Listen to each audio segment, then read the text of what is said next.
पहला सूत्र मेरा आप लोगों के लिए ये है कि जब आप किसी को पसंद करें और वो आपको पसंद ना करे तो टेंशन नहीं लेनी है, तेजाब तो नहीं उठाना है।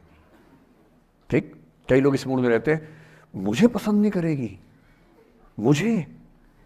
मैं राजा हूं, मैं नवाब हूं, मुझे पसंद नहीं करेगी। अरे तू क्या है भाई, नहीं पसंद हो तो नहीं पसंद हो, ये क्या बात हुई? सबसे पहले अपने अंदर से लोकतांत्रिक बनिए, डेमोक्रेटिक बनिए। जैसे आपको हक है किसी व्यक्ति को पसंद करने का, उसको भी हक है किसी को पसंद या नापसंद करने का। यदि कोई ऐसा व्यक्ति जिसको आप पसंद नहीं करते वो आपको प्रपोज करे तो आप उसको मना ही तो करेंगे। बस मना इज्जत से कीजिए, किसी को बेआबरू करके मत भेजिए। ये नहीं कि अच्छा तुम शीशा देखा है कभी, रुको रुको आईना मेरी जेब में लो, ऐसे नहीं करना है। बड़े बेआबरू होकर तेरे कूचे से हम निकले, वो वाला भाव जो गालिब को आया था वो भाव नहीं आना चाहिए।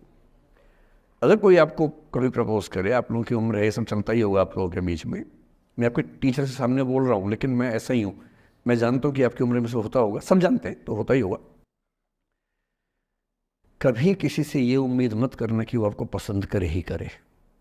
यदि कोई रिजेक्ट करे, बस हाँ रिजेक्ट थोड़ा प्यार से होना चाहिए, बदतमीजी से नहीं होना चाहिए। उसके अधिकारों का उतना ही सम्मान कर रहे हैं जितना आप अपने अधिकार का सम्मान करते हैं कि ठीक है भाई आपको मैं पसंद नहीं, कोई बात नहीं, तू नहीं कोई और सही, कोई और नहीं कोई और सही, बहुत लंबी है जमी मिलेंगे लाख हंसी, इस जमाने में सनम तू अकेली तो नहीं। कितने लोग हैं दुनिया में, ऐसा क्या है? और मैंने बहुत प्यारे प्यारे बच्चों को देखा रोते बिलखते हुए कि मैंने उसको प्रपोज किया, उसने मुझे मना कर दिया। अंकल, छोटे छोटे बच्चे आजकल मुझे लव गुरु मानते हैं अपने आसपास, वो मेरे पास आके ऐसी ऐसी बातें बताते हैं बड़ी क्यूट तोतली आवाज़ में, मैंने उसको प्रपोज किया, उसने मुझे ऐसे ऐसे वाली आवाज़ में एकदम रोते बिलखते हुए। तो मैं बोलता हूँ बधाई हो बहुत बहुत तुम्हें, कॉन्ग्रेचुलेशन। मैंने अपनी ज़िंदगी में ऐसे 50 मामले देखे और 50 में से कम 49 मामले में जब कहीं दिल नहीं लगा, बाद में उससे बेहतर ही व्यक्ति मिला। अगर कभी ऐसा हो ना, मन ही मन में बधाई देना अपने आप को कि बच गया। हाँ बोल देता तो फंस जाती, हाँ बोल देते तो मर जाता। और मन में भाव वही रखना है, तो नहीं कोई और सही बात है, स्ट्रेस नहीं लेना है। मैं जानता हूं कि आपकी उम्र में आसान नहीं होता, आपको रात रात भर सपने आएंगे, बेचैनी होगी, करवटें बदलते रहे सारी रात हम, आपकी कसम आपकी कसम, ये सब ड्रामा होता है, ये फिल्मी गीत है। मुझे गीत कविता इतना याद है कि मुझे हर बात में वही दिमाग में आता है, मैं क्या करूं। ये होता है आपकी उम्र में, पर वो भी एक फेज़ है। अगर ये फेज़ नहीं जिया तो भी क्या जीवन जिया। कभी कभी बेचैनी भी तो होनी चाहिए, वरना ज़िंदगी में मज़ा क्या है। अगर हर चीज़ लिनियर है, हर चीज़ फॉर्मुलाइज है, फिर मज़ा क्या है ज़िंदगी में। ये उठापटक, ये बेचैनी, ये घबराहट, ये तनाव, संतरास भी तो होना चाहिए कभी कभी ज़िंदगी में। इससे बुरी स्थिति तब होती है जब आप किसी रिलेशनशिप में हैं और वहाँ ब्रेकअप हो जाए, ये भी होता है। देखिए, मैं आपको बड़ी खरी खोटी सुनाने के मूड में हूँ। जिस तरह का प्रेम आप लोगों की पीढ़ी में होता है, मैं ये नहीं कहता कि आपकी पीढ़ी ख़राब है, हर पीढ़ी ऐसी होती है, बस ये कि आपकी पीढ़ी को सुविधाएं ज़्यादा मिल गई हैं। हमारी पीढ़ी में ना चिट्ठी लिख के भेजनी पड़ती थी, बड़ा रिस्क होता था। चिट्ठी लिखो कागज़ पे, फिर एक डाकिया ढूंढो भरोसे का, तो भरोसे वाला कुरियर बॉय या कुरियर गर्ल जाके चिट्ठी वहीं दे के आए जहाँ हमने कहा है। ये भी डाउट कहीं किसी और को दे के आ जाए। या कबूतर से बात करो, कबूतर जा जा जा, पहले प्यार की पहली चिट्ठी साजन को दिया। कबूतर का क्या भरोसा किसको दे के आ जाए। लेकिन कितना तनाव था उस ज़माने में। आपके ज़माने में क्या है, सीधे व्हाट्सएप निकाला, खटाक से भेज दिया मैसेज, और नंबर किसी से मांग लिया 1 सेकंड में। नंबर भी नहीं देना है तो किसी, कौन कौन सी ऐप होती है, मैंने सुना कुछ और ऐप्स होती है, मेरा नंबर वाली भी होती है, इंस्टा होता है, एक और भी तो कोई होती है वो जिसमें कार्टून जैसा मुंह बन जाता है, स्नैपचैट। हाँ, स्नैपचैट पे चले गए, मैंने सुना है कि उसमें नंबर भी नहीं देना पड़ता है, ऐसा कुछ चक्कर है। वहाँ ढूंढ लिया। किसी को कुछ कन्वे करना इतना आसान दुनिया में कभी नहीं हुआ था जितना आज आसान है। इन सब के ऊपर टिंडर है, बम्बल है, पता नहीं क्या क्या है, राइट लेफ्ट करते जाना है, उसी में कहानी शुरू। पर ये कहानियाँ जितने हल्के तरीके से शुरू होती हैं, मैं दावे से कह रहा हूँ कि 100 में से 99 अट्रैक्शंस 1 से 2 महीने में ख़त्म हो जाते हैं। क्योंकि आप जिसके प्रति अट्रैक्टेड थे ना, वो तो उसका बाहर का परसोना था।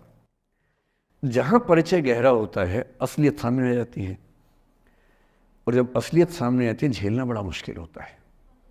आपके सपने टूट जाते हैं। आप जिस छवि पे दीवाने हुए थे, वो छवि तो सिर्फ छवि थी, वो तो इंसान नहीं था वैसा। 99% केसेस में मेरा ख्याल है कि अट्रैक्शन 1-2 महीने में समाप्त होता है। उसके बाद तो एक बोझ है जो आप ढो रहे हैं। कभी कभी होता है कि दोनों का खत्म हुआ तो बात आसान है, कभी कभी किसी एक का खत्म होता है, एक का नहीं होता है, वहाँ मामला मुश्किल हो जाता है। तो ऐसा हो सकता है आपके जीवन में कि दूसरा साथी आपका ये कहे कि भैया देखो, मैं तुम्हारे साथ कुछ महीने से हूँ, पर मुझे अब अच्छा नहीं लग रहा, मैं ब्रेकअप करना चाहता हूँ। मैं आपसे ये निवेदन करूंगा कि ये मान के मत चलना कि उसने आपको धोखा दिया है, क्योंकि बच्चे तुरंत उस मुद्रा में आते हैं, अच्छा अब मैं कुल्हाड़ी उठा लूंगी, अब मैं तेजाब उठा लूंगा, तूने मुझे धोखा दिया है, तूने मुझे चीट किया है, you are a cheat, you are a liar, you are a पता नहीं क्या क्या। पता, इंग्लिश में गालियां बड़ी सुंदर देते हैं बच्चे। मैं ये कहना चाह रहा हूं कि इस बात की संभावना मान के चलिए कि हो सकता है कि आपके साथ 2 महीने रहने के बाद सच में उसको ये लग जाए कि आपके साथ ट्यूनिंग ठीक नहीं है, या आपको लग जाए कि आपकी ट्यूनिंग उस व्यक्ति के साथ ठीक नहीं है। और किसी मुर्दा को अपने पास पकड़ के रखना उसका मज़ा नहीं है। आप किसी को बांध तो लेंगे, पर जब उसका दिल आपके पास है ही नहीं, दिल विहीन लाश अपने पास टिका के रखना, एक मुर्दे को बांध के रखना, इससे बेहतर है जाने दो। बांधना नहीं, बांधते वो हैं जिनमें असुरक्षा बहुत ज़्यादा होती है। उस असुरक्षा से बचने का उपाय खुद को बेहतर बनाना है। आप इतने बेहतर हों कि आपको चाहने के लिए हज़ारों लोग हों। क्यों आप इतना डिपेंडेंट होते हैं कि इस एक व्यक्ति के अलावा मेरा कोई है ही नहीं दुनिया में? ऐसा क्यों सोचना है? और ऐसे ही मामले में ये करना है वो अफसाना जिसे अंजाम तक लाना ना हो मुमकिन, उसे एक खूबसूरत मोड़ देकर छोड़ना अच्छा। और ये खूबसूरत मोड़ कैसे होगा? अगर कोई जाना चाह रहा है तो आपके पास 3 ऑप्शंस हैं। एक, ना उसको अच्छे से बात करे, ना खराब से बात करे, न्यूट्रल होके जाने दे। एक, उसको धमकी दे, बर्बाद कर दूंगा, छोड़ूंगा नहीं, तो निकल के देख घर से, तेरे एड्रेस पता करवा लूंगा, मेरे साथ 50 दोस्त हैं, मेरे सारे आवारा हैं, सारे बेरोजगार हैं, सारे कुंठित लोग हैं, सारे गुंडे मवाली हैं, उनका धंधा यही है, तेरे पीछे छोड़ दूंगा सबको। एक ही तरीका है। और तीसरा ये कि ठीक है यार, ऑल द बेस्ट, जा सिमरन जा, जी ले अपनी जिंदगी। अरे ठीक है, हो सकता है मैं तुझे ठीक नहीं लगा, कोई बात नहीं, लेकिन किसी से मिलो तो बढ़िया से मिलना, तेरी ज़िंदगी अच्छी हो।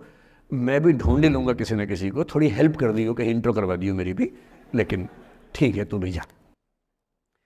ये होता है खूबसूरत मोड़ देकर छोड़ना अच्छा। चिपकू नहीं बनना है किसी के पीछे, ना बोरा जाना है कि तुम जाओ, मैं तो दीवाना, स्थायी दीवाना हूँ तुम्हारा।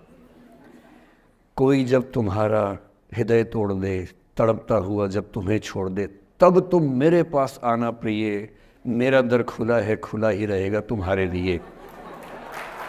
वाह!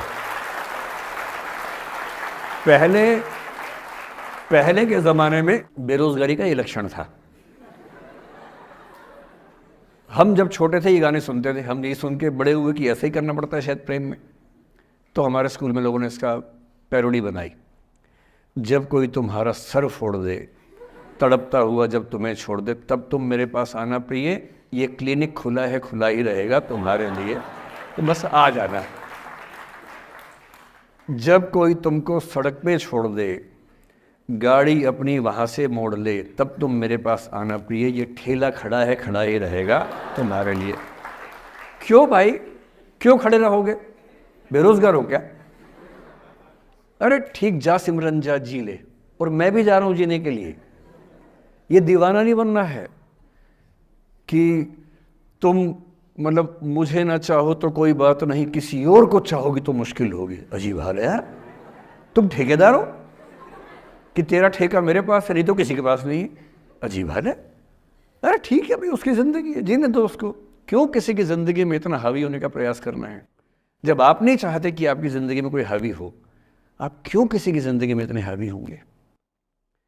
और जब बहुत दर्द हो ना, हमेशा दूसरे के पर्सपेक्टिव से भी सोच के देखिए कि उसको ऐसा क्यों करना पड़ा। क्या पता कोई मजबूरी हो, कभी कभी होती है। मैं बुद्ध की मजबूरी सोच के परेशान होता हूँ कई बार, और फिर मैं सोचता हूँ कि काश यशोधरा जैसा व्यक्तित्व सबका होता।